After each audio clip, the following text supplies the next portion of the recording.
Dulur-dulur, dengar lagi kita peloi Hikmah Ramadan bersama Ustadz Muhammad Setiawan SHMH di Harmoni Ramadan Ro 4 RRI Palembang.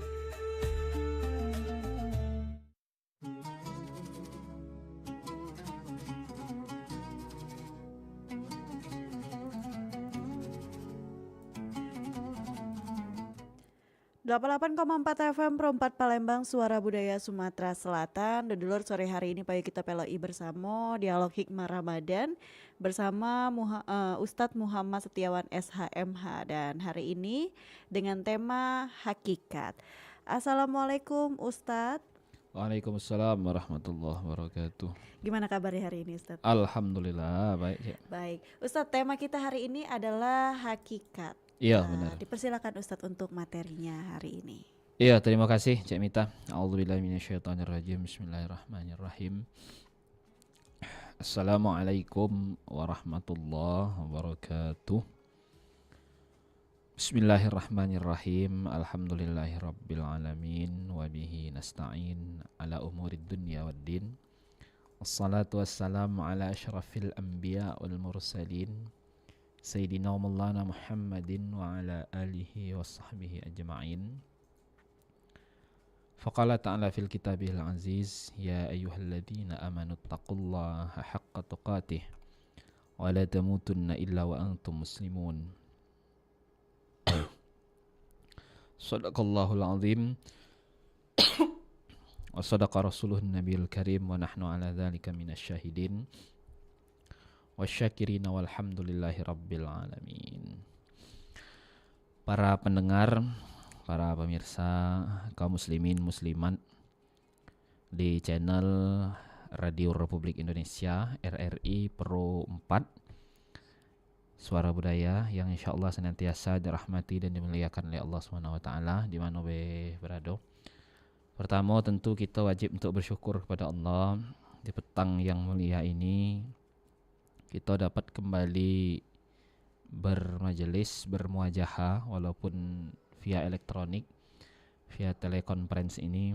Kita dapat kembali melakukan pengkajian berbagai disiplin ilmu agama Islam yang kita bagi dalam berbagai tema-tema dan subtema-tema yang disebar dalam 1 bulan penuh Ramadan tahun ini. Dan insyaallah narsumnya bersama kami yang pada petang hari ini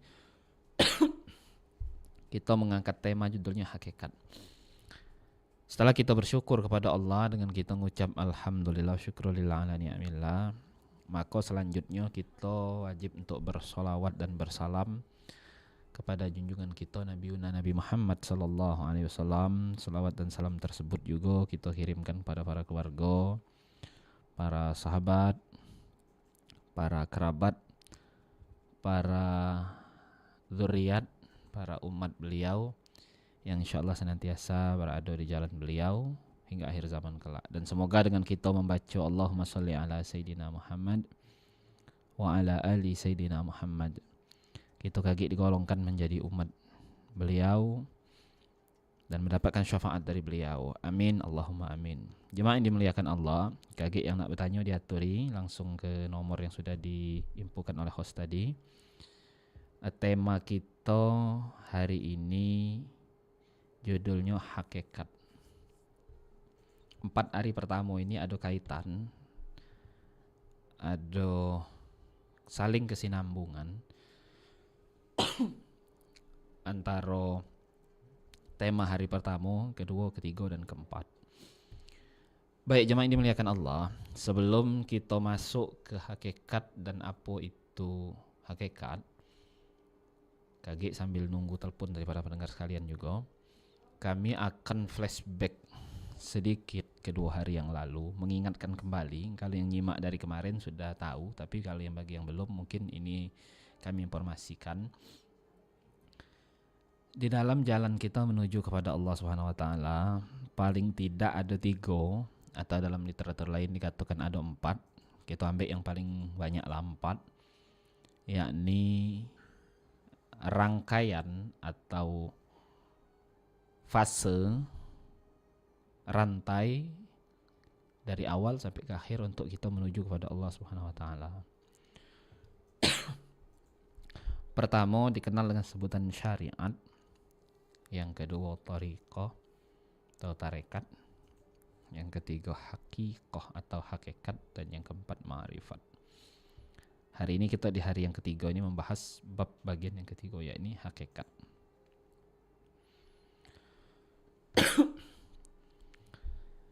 Kemarin kita sudah bahas terkait syariat. Syariat itu artinya jalan besar, jalan protokol yang akan kita lalui. Yang kedua, kemarin kita sudah bahas soal tarekat atau thariqah, yang artinya jalan tertentu yang akan dilalui, artinya jalan-jalan kecil selain jalan besar. Dan yang ketiga, hari ini kita bahas mengenai hakikat. Ini kami bicara analoginya dulu sebelum kita masuk ke materi atau pembelajaran dalam tema itu. Yang ketiga yakni hakikat. Hakikat itu makna, tujuan ataupun inti dari perjalanan itu sendiri. Dan yang keempat adalah ma'rifat. Ma'rifat itu makom yang paling tinggi, artinya kebijaksanaan atau kearifan.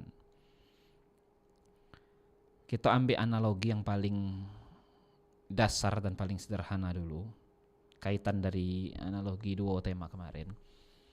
Kalau syariat itu jalan besar, jadi seluruh wong yang kuler kelir di Palembang ini analoginya, pasti dia tahu dan harus tahu serta harus melewati jalan-jalan protokol yang besar yang ada ini. Jalan Sudirman, Jalan Ahmad Yani, Jalan Kolonel Berlian, Jalan Sukamto, Jalan Demang Berdaun, dan lain sebagainya. Nah, ketika dia sudah melewati jalan-jalan besar ini, maka perjalanan dia selanjutnya adalah mengetahui dan melewati jalan-jalan kecil yang di situ dia hendak menuju kemana tujuan dia. Misal dari KM 10 dia lewat Jalan Kolonel Berlian, lewat Sudirman, nak ke Jakabaring, maka harus lewat jalan namanya Jalan Pangeran Ratu, masuk ke Jalan Amir Yahya. Nah, kira-kira model itu. Itulah tarekat. Jadi tidak segala wong lewat Jalan Pangeran Ratu sama Jalan Amir Yahya kalau wong itu tidak ngarah ke Jakabaring. Lalu yang ketiga, yang hari ini akan kita bahasnya ini hakikat, makna, inti atau tujuan dari perjalanan itu dewe. Lah sudah lewat Jalan Berlian sama lewat Jalan Sudirman, sudah juga syariatnya lah lewat, tarekatnya lah lewat, masuk Jalan Pangeran Ratu sama Jalan Amir Yahya. Hakikatnya apa? Hakikatnya dia nak belanja ke pasar induk yang ada di Jakabaring. Nah, maka hakikatnya atau inti atau makna dari perjalanan itu ialah intinya belanja bebelian barang di pasar induk Jakabaring. Ketemulah ke pasar induk Jakabaring itu tadi. Sudahlah sampai ke pasar induk Jakabaring itu, maka tibalah dia kepada makom namanya ma'rifat. Ma'rifat itu artinya kearifan, kebijaksanaan. Ketika dia sampai ke pasar Jakabaring itu, maka yang harus dia gawikan pertama adalah manajemen keuangan. Berapa duit yang dibawa, berapa kira-kira yang dikeluarkan, manajemen ongkos dan lain sebagainya. Dan juga apa yang nak dibeli, yang mana keperluan wajib, mana keperluan tidak wajib, mana keperluan yang sia-sia kira-kira, yang artinya tidak terlalu dibutuhkan. Nah, lah kelar galau-galau itu, disitulah dibutuhkan ketinggian makom. Inti dari ketinggian makom dia itu yakni ma'rifat, artinya kearifan, kebijaksanaan dia. Artinya ketika sampai di situlah titik dia mana dia mengelola diri dia untuk dia belanja ini tadi, yang mana wajib, yang mana tidak wajib, kira-kira cukup tak dengan kadar keuangan yang ada, apa malah kurang, apa cukup atau lebih. Nah, ini ada pada dia. Nah, itu kira-kira analogi singkat mengenai 4 perjalanan kita kepada Allah ini. Nah, dalam kacamata syariat, dalam kacamata kajian keislaman, syariat, tarekat, hakikat, dan ma'rifat ini dapat kita kelompokkan kepada jenjang lebih kurang seperti ini penjelasannya. Ketika syariat itu rukun Islam. Itemnya ada 5 dalam Ahlussunnah wal Jamaah. Walaupun dalam beberapa saudara kita yang lain berbeda faham, mengakui ada lebih dari 5. Tapi secara jumhur, secara kesepakatan para ulama dalam Akidah Ahlussunnah wal Jamaah ada 5 rukun Islam. Syariat, nama ilmunya fikih. Thariqah atau tarekat itu adalah jalan kecil untuk kita menempuh menuju kepada Allah. Biasanya medianya zikir.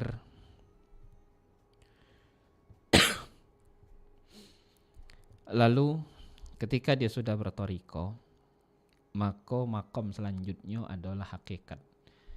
Ilmunya namanya tauhid, implementasinya ada di dalam hati kita, dalam qalbi sanubari kita, artinya dalam jiwa kita. Dan hakikat ini adalah makom tertinggi yang kedua sebelum makom tertinggi pertama, yakni ma'rifat. Ma'rifat ini ilmu yang mengkajinya namanya tasawuf. Ada yang dalam literatur lain disebut tazkiyatun nafs.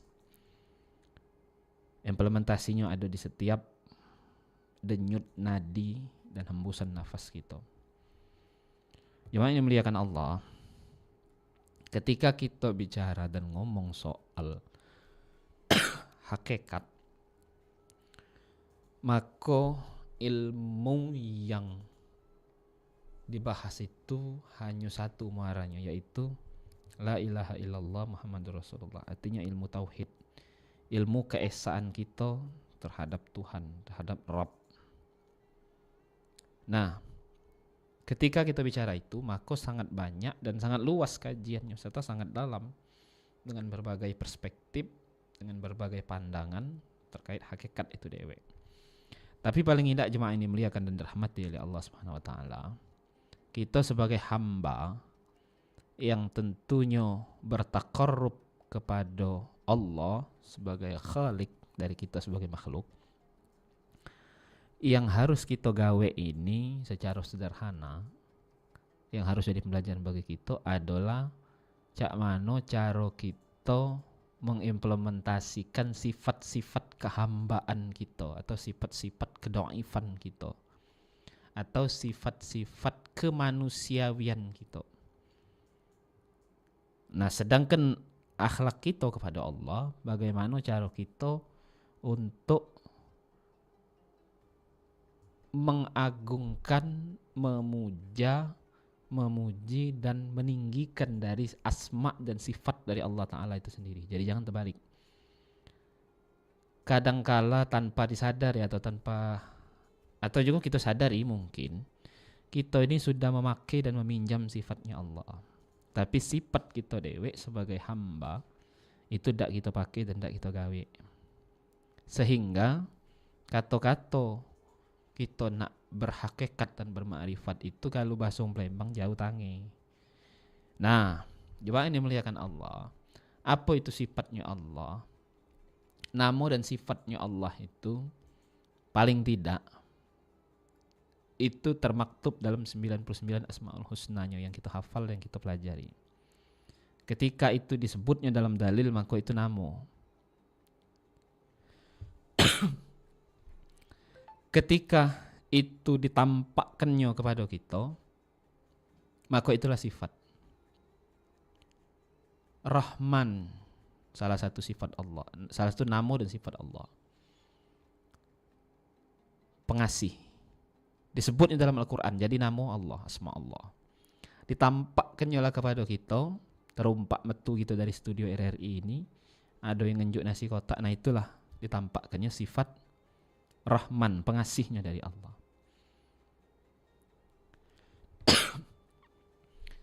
Banyak nama dan sifatnya Allah dalam Al-Quran, lebih kurang 99. Ada para ulama menambah dari jumlah itu. Tapi seluruh sifat yang baik, seluruh sifat yang agung, yang mulia, seluruhnya adalah sifatnya Allah SWT. Nama dan sifatnya Allah Ta'ala. Nah, maka kita jemaah yang dimuliakan Allah, kata Imam Ghazali dalam Ihya Ulumuddin, harus ketika kita hendak berhakikat dan bermakrifat itu, kita ini harus wajib untuk melaksanakan atau melakukan yang merupakan sifat-sifat penghambaan kita kepada Allah. Sifat-sifat kita berstatus sebagai hamba, sebagai makhluk. Ada banyak disebut oleh Allah dalam Al-Quran, sangat banyak, banyak nian, sangat-sangat banyak. Tapi paling tidak, ini kami hanya mengutip perkataannya Imam Al-Ghazali, salah satu filosof, ulama, cendekiawan, dan tokoh yang tidak diragukan lagi keilmuannya, baik dari timur maupun ke barat, dari utara sampai ke selatan, dan lintas zaman. Sampai hari ini karyanya Ihya Ulumuddin itu masih dibaca dan dipelajari dari berbagai kalangan, dari berbagai ormas, dari berbagai macam aliran. Jadi artinya jumhur, kalau pendapatnya Al-Ghazali ini kebanyakan kita umat muslim jumhur kepada pendapatnya beliau, para ulama jumhur. Paling tidak jemaah yang dimuliakan Allah, sifat-sifat kata Imam Ghazali dalam Ihya Ulumuddin yang wajib untuk kita laksanakan sebagai hamba ini ada banyak. Di antaranya di sini disebut oleh beliau sabar, syukur, takut, harap, ridha, zuhud, taqwa, qanaah, murah hati, menyadari anugerah Allah, ihsan, husnudzan, berakhlak yang karimah atau yang mahmudah, berperilaku yang baik, hablum minan nas, sesama, jujur dan ikhlas. Jemaah yang dimuliakan dan dirahmati oleh Allah Ta'ala, dari perkataan dan qaulnya Al-Ghazali dalam Ihya Ulumuddin ini dapat kita jabarkan sedikit. Kalau galonya mungkin tidak akan cukup waktunya, tapi paling tidak beberapa yang harus kita jabarkan untuk mengingatkan kembali, dan mungkin kami hanya ingin bercerita terkait beberapa sifat-sifat yang wajib untuk kita lakukan ini. Pertama, sabar dan syukur. Dua ini selalu bergandeng. Kalau bahasa budak ini hari, bahasa generasi Z ini, couple, pasangan. Ada sikok, ada galo, katik sikok, katik galo. Sabar dan syukur. Dalam banyak dalil nas, Allah banyak menggandengkan dua kalimat ini, sabar dan syukur. Artinya apa? Ketika kita dapat sesuatu yang dalam tanda kutip buruk atau tidak lemak atau kurang baik bagi kita, menurut kita, nah maka sifat yang harus kita keluarkan dan harus kita letakkan dalam hati kita, harus kita kuatkan, itu adalah sifat sabar. Maka benar kata Allah, sabar dulu baru sholat. Jadi ketika kita sudah bisa melatih dan memanage kesabaran kita, maka disitulah baru sholat kita bisa dikatakan sholat yang bagus, yang berkualitas. Nah, ada telepon misalnya, Cik. Coba sambil kita angkat. Kita terima dulu Ustadz ya. Assalamualaikum. Assalamualaikum. Baik, Nah, terputus ya. Kita lanjutkan lagi. Iya. Sabar. Kita dapat ujian dari Allah, maka yang harus kita gawekan adalah sabar. Nah, Caknya diulangi lagi, Cak. Nah, Pak Yo ya. Halo, Assalamualaikum. Waalaikumsalam. Tadi ini yang lain. Boleh. Nak nanya apa sore ini? Dari mana ini? Assalamualaikum Ustaz. Waalaikumsalam warahmatullahi wabarakatuh. Ustaz lah kecilan Cik Mita dia. Iya. Iya, langganan ini. Langganan tetap. Langganan tetap dalam kebaikan. Ustaz, Iya, Mak Mano mengujuk cerita. mak mano nian apa? Minta resep atau cara nak ingat ke badan, nak ingat ke diri bahawa diri ini tidak ada kuasa sesuatu apapun, la haula wala quwata illa billah. Nah, takut agak dalam kelakuan sehari-hari ini lupa. Mak mana caranya? Kita berhakikat ke situ, mak mana? Iya. Misalnya, bahwa kita ni memang sebetulnya kita tidak kata apapun ni kan. Iya, benar. La haula wala ni kan. Nah, kena ada sifat dia di kita ni, Ya. InsyaAllah tahu dikit saja. Nah, dia ada pacak kita berat, pacak ada kena ada sifat yang itu, yang tujuh itu. Nah, anak ni takut kalau gajah kita ni lalai, lupa diri. Mana cara mengingat sesungguhnya bahwa kita ni jangan macam-macam, kita tidak kacau daya dan upaya sebenarnya. Jadi untuk mengingat itu apa dia untuk ngawinnya istilah tadi yang Ustaz sebut investasikan apa. Iya, Jadi iya. kita cuma mana caranya Ustaz. Iya benar Mang Ujo. Ya itu besoknya terima kasih. Iya, makasih Mang Ujo. Assalamualaikum warahmatullahi wabarakatuh. Waalaikumsalam warahmatullahi wabarakatuh. Allah memberikan kepada kita, nunjuk kepada kita pendengaran, penglihatan, peraso, pemikiran dan lain sebagainya, akal dan lain sebagainya. Itu seluruh sifat-sifat itu seluruhnya adalah dipinjamkan oleh Allah. Nah, mak mano kata Mang Uju, kita menyadari bahwasanya itu adalah pinjaman dari Allah. Artinya segala daya dan upaya itu bukan pada pribadi diri kita, person kita, tapi itu adalah kuasa dari Allah Subhanahu wa taala. Jadi implementasilah Allah wala quwata illa billahil aliyil azim. Resepnya Mang Uju itu kalau menurut kami pribadi, menurut anak pribadi, kita jadikan alam ini sebagai pembelajaran untuk kita. Apa artinya? Lingkungan kita, alam kita, yang kita jingok baik dan buruk, seluruhnya kita jadikan pelajaran. Nah, ngapa jadikan pelajaran?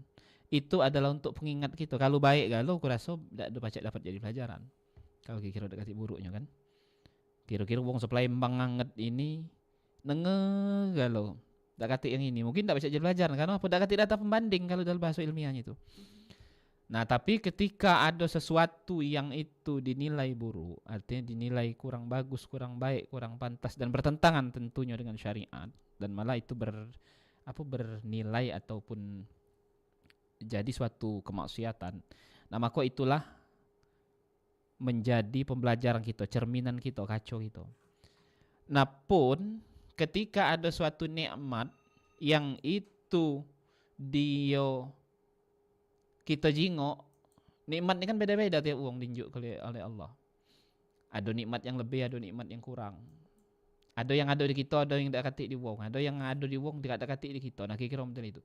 Nah, itulah menjadi daya satu cerminan kita, kacau tempat kita berkacau kata orang Palembang, untuk kita menyadari bahwasanya segala sesuatu itu adalah milik Allah kepada orang tertentu yang diunjukkan dan tugas kita bukan untuk menghitung ataupun mengkalkulasi setiap kekurangan kelebihan yang Allah unjuk kepada kita, tapi tugas kita untuk menyadari bahwasanya segala sesuatu itu kuasanya hanya Allah. Dialah yang unjuk, dialah yang bisa ngambil ataupun dialah yang meminjamkan, dialah yang bisa ngambil lagi. Contohnya tidak usah jauh-jauh mengujuk. Balik ke pribadian. Anak ini berkacamata. Ini 4 min ini. Kemarin 3,5. 2 tahun yang lalu 2. Kurang sebelumnya lagi waktu zaman masih kuliah mungkin kira-kira 1,5 lebih. Nah, ya alhamdulillah masih sehat secara lahiriah. Nah, artinya apa? Di sinilah kita membuktikan tiada daya dan upaya, melainkan hanya dari pemberian Allah Subhanahu wa taala. Oke, mungkin hari ini adalah sik. Tapi tidak menjamin sepenuhnya sama persis sebagaimana yang ia pinjamkan di awal kepada kita. Nah, itu kira-kira. Ini yang paling ini. Artinya penglihatan zahir basir ini. Nah, itu yang menjadi ini kita. Artinya tidak ada upaya kita kecuali hanya dari upaya Allah. Begitupun dengan penghasilan materi kita, rezeki kita dan lain sebagainya. Nah, pun ketika kita jingok wong yang lain, mungkin wong sekitar kita ada yang lebih dari kita, mungkin di satu sisi Allah memberikan kekurangan pada dia. Pun mungkin kita nganggap kita kurang dari wong, di satu sisi mungkin ada kelebihan dari kita yang di situ tidak ditunjukkan atau dititipkan kepada wong yang seluruh daya dan upaya katanya balik kepada Allah itu. Menurut kami kita harus berkacau kata orang Palembang dengan lingkungan sekitar kita, dengan alam kitanya dewek. Karena seluruhnya bisa jadi pelajaran. Dari awal sampai akhir, dari kita jago dari tidur sampai tidur lagi, bahkan sampai dengan tidur pun itu menjadi pelajaran bagi kita. Baik itu sesuatu yang baik ataupun sesuatu yang kurang baik atau sesuatu yang buruk.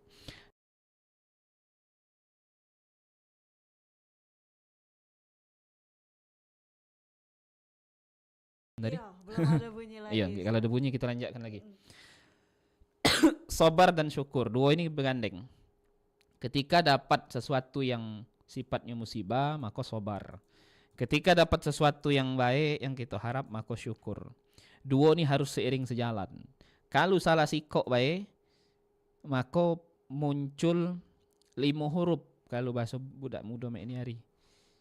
Ketika kita lemaknya baik, kita nak bersyukur, artinya kita senang. Ketika ada lemaknya kita tak baca bersabar, maka muncul 5 huruf. G-A-L-A-U, galau. Nah, disinilah jemaah ini muliakan Allah. Allah itu sudah memberikan antisipasi kepada kita untuk supaya kita ini tetap tenang. Kalau bahasa sekarang ini tetap stabil kondisi psikis kita nih. Artinya apa? Ketika kita ada musibah, maka kita dianjurkan untuk sabar. Sabar nih memang ringan di lidah, nyebutnya itu mudah, sabar. Tapi kalau syukur ringan di lidah dan juga mudah bagi kita laksanakan karena kita mendapat sesuatu yang kita inginkan. Tapi ada juga kadang wong-wong tertentu nih dia tak pandai bersyukur. Lah dapat nikmat, tak pandai bersyukur. Mana contohnya? Contoh misal, offset sehari, betul ini pengusaha misal. Offset sehari itu bersih 1 juta di luar yang kotor. Usaha apapun pula itu. Tiba-tiba sehari tanggal 3 Ramadan, tanggal 21 Februari ini, tiba-tiba offset itu 2 kali lipat, dapatlah 2 juta. Nah, tak pandai bersyukur tadi malah rezeki yang lebih dari biasanya itu tadi bukan malah dibuat untuk kebaikan, malah datang ke sini, datang ke situ, nyengok tempat ini, nyengok tempat itu, ngawi ke ini, ngawi ke itu, sehingga akhirnya habis barang tuh. Yang gawean sifatnya mubazir baik, walaupun itu mubah, lagi kita tidak dianjurkan, apalagi sifatnya buruk atau haram lah. Nah, maka jemaah ini muliakan Allah, itu sebetulnya bukan bentuk syukur. Dia tidak bersyukur dengan ini, dengan harta yang didapatkan lebih tadi. Nah, bentuk syukur itu pertama ya tentu dilafazkan dengan lidah, alhamdulillah syukurillah ala ni'amillah. Lalu yang kedua diyakin dengan hati, ya Allah makasih ya Allah, lebih hari ini konjo ya Allah, lebih dari biasa, lebih dari yang kau harapkan. Nah, yang ketiga diamalkan dalam kehidupan. Artinya apa? Duit yang lebih ini tadi ini digawekan untuk kami baik. Misal beli ke uang rumahnya tadi emas cak kira-kira sesuku nambah. Nah, itu kami baik. Beli ke anak nambah jatah jajan anak untuk apa di les ke, di ngaji ke, di apa nama itu, ditambah duit jajannya diarahkan untuk lebih baik. Nah, itu adalah bentuk syukur. Nah, coba cek. Ayo, Ustaz. Assalamualaikum. Waalaikumsalam. Dengan siapa di mana ini? Dari Sungai Lais. Oke, Cik Ita, silakan Cik Ita untuk pertanyaannya mungkin bersama Ustadz Muhammad Setiawan. Assalamualaikum Pak Ustadz. Waalaikumsalam warahmatullahi wabarakatuh. Alhamdulillah. Sehat kan? Alhamdulillah sehat walafiat. Ini Tat. Iya, mana Cik? Tanya di luar tema tapi. Oh, enggak apa-apa Cik.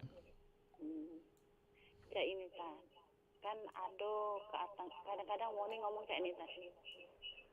Lah mati nih anak, yang cak mana Tat yang nama kemati hati itu. Hati yang mati.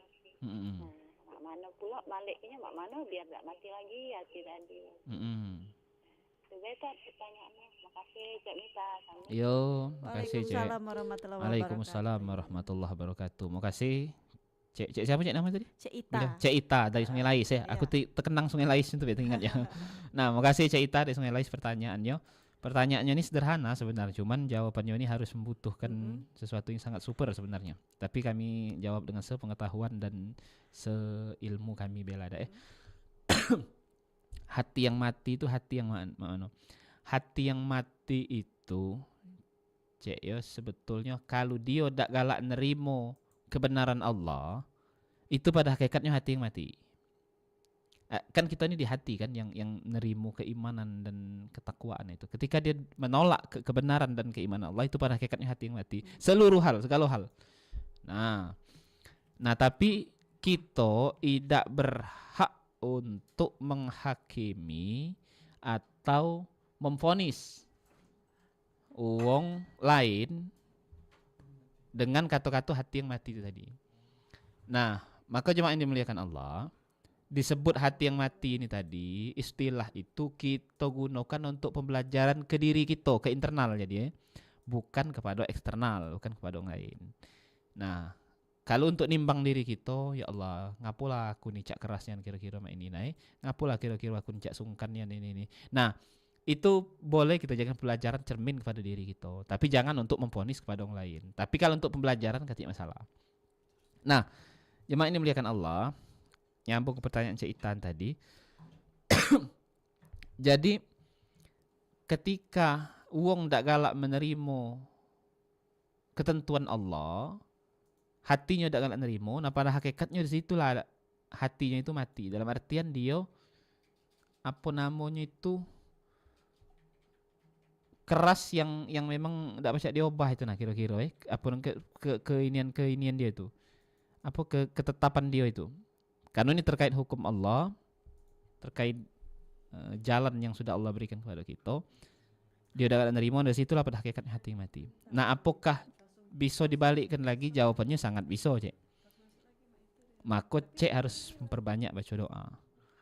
Ya muqallibal qulub, sabbit qalbi, kalau kita dewek, kalau kita untuk rame-rame, sabbit qulubana ala dinik wa ta'atik. Wahai zat yang membolak-balikkan hati kita ini bolak-balik, Cek. Petang ini ngomong nak berbuka burgo, tahu-tahu pas nak setengah 6 kaki tak terbeli dengan lakso, tiba-tiba tegalakan lakso aja dak kepengen tengok burgo. Nah, itu yang paling sederhana, be. Nah, apalagi urusan keimanan dan ketakwaan. Nah, maka kita alangkah baik itu untuk memperbanyak baca doa yang tadi, ya muqallibal qulub, wahai zat yang membolak-balikkan hati, sabbit qulubana, tetapkanlah hati kami ala dinik wa ta'atik, atas agamamu dan atas ketaatan kepadamu. Nah, diperbanyak baca doa yang tadi. Baik itu kita doakan diri dewek maupun doakan juga wong lain yang kita kenal ini tadi. Nah, kita perbanyak baca doa yang tadi untuk menghidupkan hati yang mati tadi. Nah, di samping usaha dan ikhtiar kita tetap ada. Tetap wong tu diingatkan, tetap wong tu dihimbau, tetap wong tu diarahkan, dinasehati, diomongi, kalau perlu dimarahi.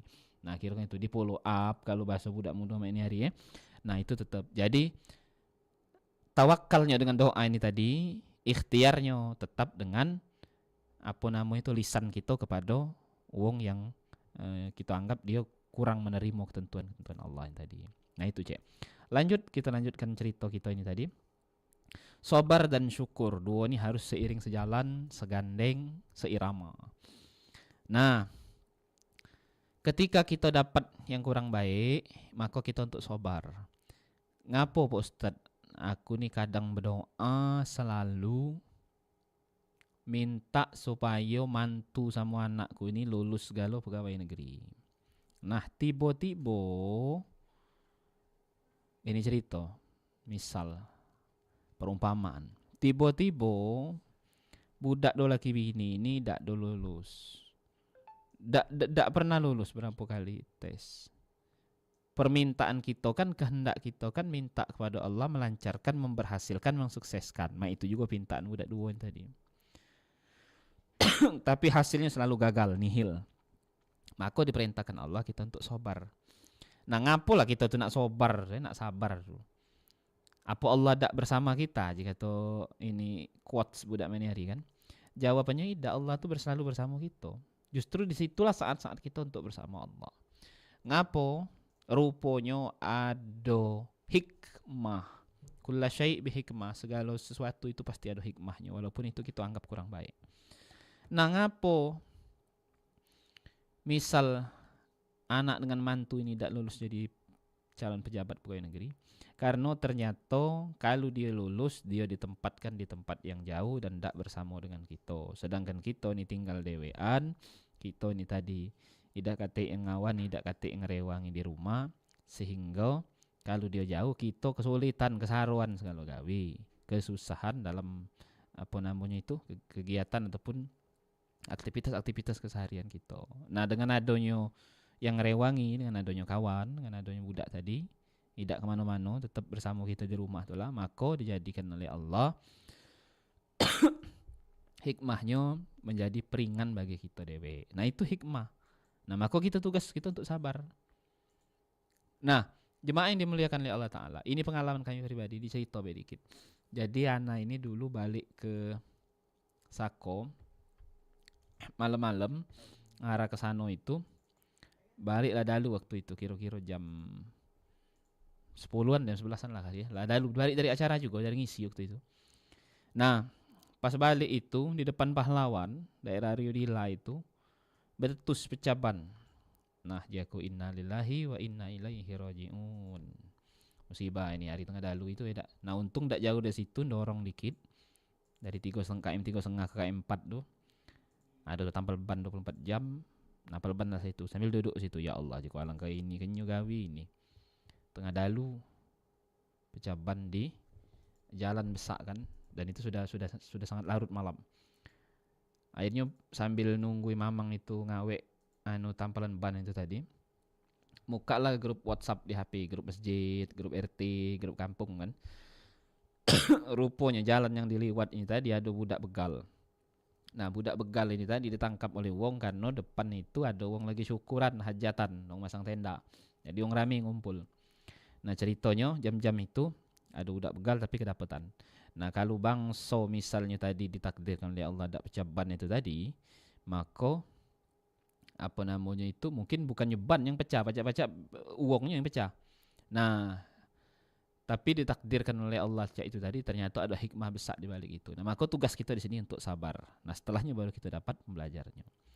Pun dengan syukur tadi kaitannya, ketika kita dapat sesuatu yang lemah menurut kita, yang bagus, yang kita kendai, nah maka tugas kita pertama ya secara lisan kita bersyukur, secara hati kita bersyukur, secara perbuatan pun kita bersyukur. Nah kadang kita ini secara lisan bersyukur, kadang alhamdulillah ya Allah sudah secara lisan, secara hati bersyukur, kami yakin. Secara qalbi bersyukur, ya Allah katanya didapat yang kami minta, dapat engkau unjuk ya Allah, bersyukur.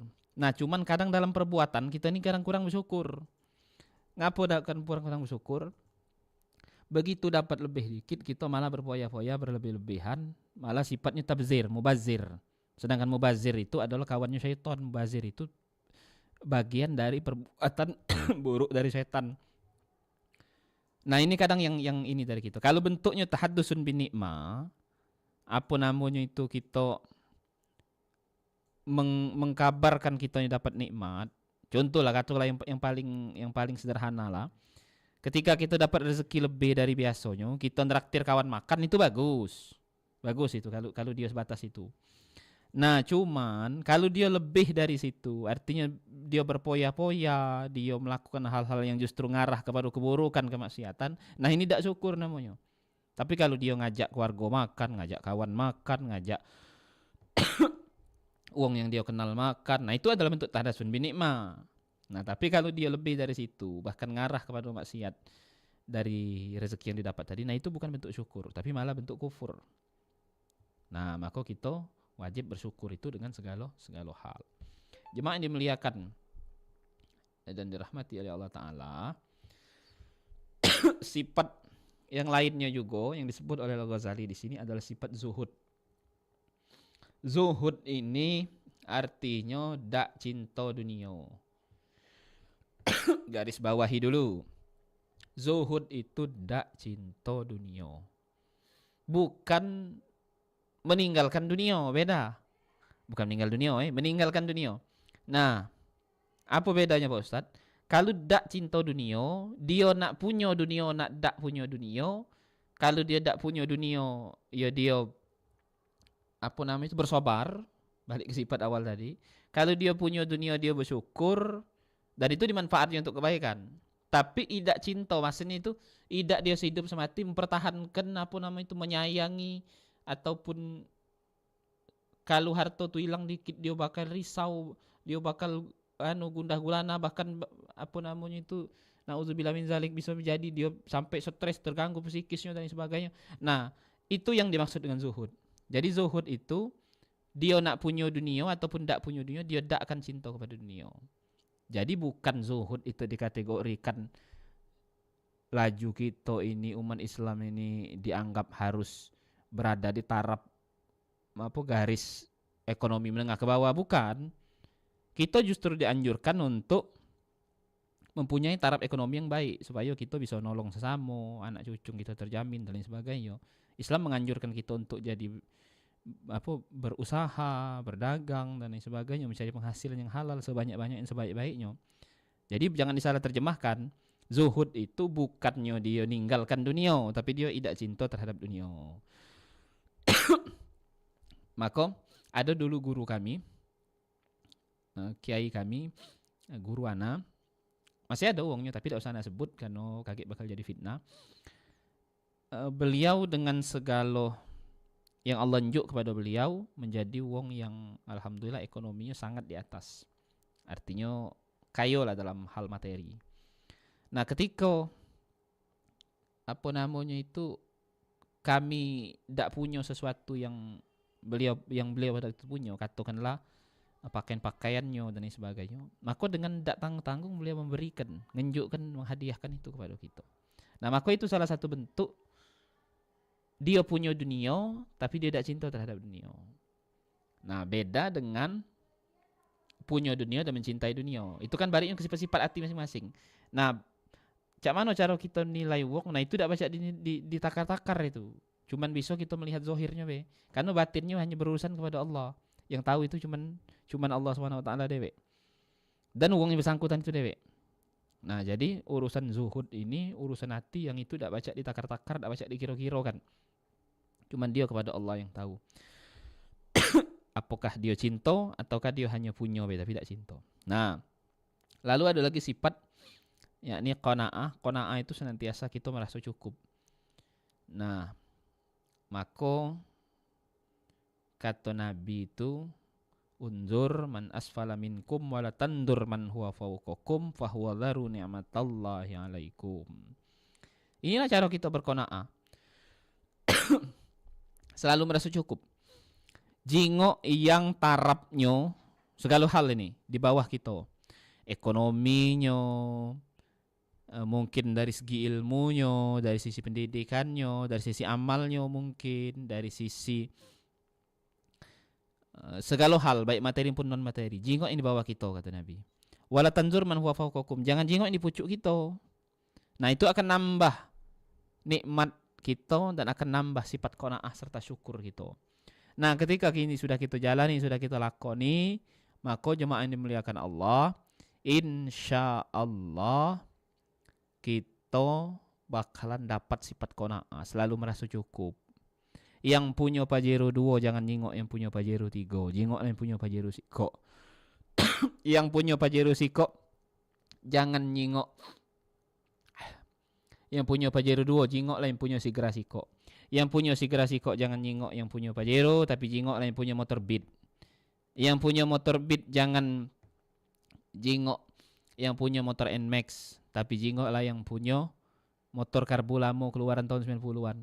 Yang punya motor karbu tahun 90-an jangan jingok yang punya motor Beat, tapi jingok lah yang naik sepeda. Yang naik sepeda jangan jingok yang punya motor, tapi jingok lah yang jalan kaki. Yang jalan kaki jangan jingok yang punya motor, karena dia walaupun berjalan masih pacak naik angkot. Jingok lah yang berjalan, dak kate ongkos naik angkot. Yang dak kate ongkos naik angkot, alhamdulillah masih Allah njuk kesehatan pacak jalan ke kaki. Nah, itu terus. Kita jingok yang di bawah kita, jangan jingok yang di pucuk kita. Nah, itu akan nambah rasa syukur kita jemaah yang dimuliakan dan dirahmati oleh Allah Subhanahu wa taala. Banyak sifat-sifat yang untuk kita pedomani dan untuk kita gawekan karena kita ngaji raso ini. Tapi paling tidak beberapa sifat yang tadi kami jelaskan, kami hanya ngutip dari perkataannya Al-Ghazali dalam Ihya. Nah, selanjutnya mungkin kaget dalam kesempatan yang lain bisa kita kaji, bisa kita ngaji dan bisa kita kupas tuntas lebih dalam lagi.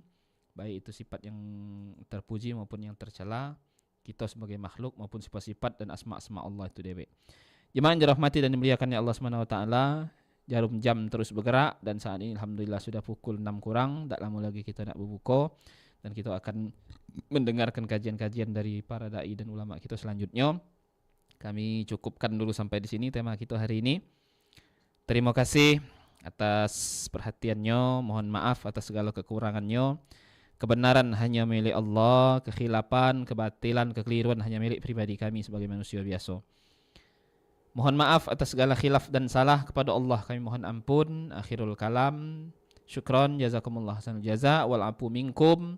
Wallahul muwafiq ila aqwamit thoriq. Assalamualaikum warahmatullahi wabarakatuh. Waalaikumsalam warahmatullahi wabarakatuh. Terima kasih Ustadz Muhammad Setiawan SHMH untuk materinya sore hari ini Ustadz ya. Yo, sama-sama. Besok kita bakal bertemu lagi bersama Ustadz Setiawan. Yo. Pendengar juga kita selesaikan dulu hikmah Ramadan sore hari ini, dan setelah ini kita bakal mengikuti bersama rangkaian acara di Masjid Agung Joyowikromo Palembang.